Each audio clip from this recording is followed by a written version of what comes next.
Man ir atsūtīti 2 brīnišķīgi produkti no Filorga. Jūtīgai ādai SPF 50 aizsarkrēms, kas lieliski gan dziļi mitinās, jo ir šīs minerālvielas, gan arī aizsargās no UV un AV stariem.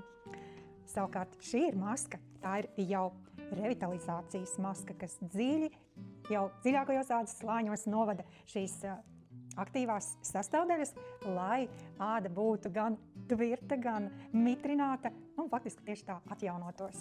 Un jāsaka, ka Filorgas visi produkti ir ļoti īpaši testēti un pārbaudīti, ka tie tiešām dod vislabāko rezultātu. Es pati jau esmu pārliecinājusies ar šo roku krēmu, kas mazina pigmentāciju, tiešām strādā. Tā kā masku jālieto ir 2 reizes nedēļā, 15 līdz 30 minūtes, un tad iemasēt pārpalikumu ādā. Starp citu, svarīgi ir ievērot visu, kas rakstīts. Nevajag turēt ne pa ilgu, ne pa maz. Būsim skaistas, veselas, laimīgas, iedvesmotas, starojam!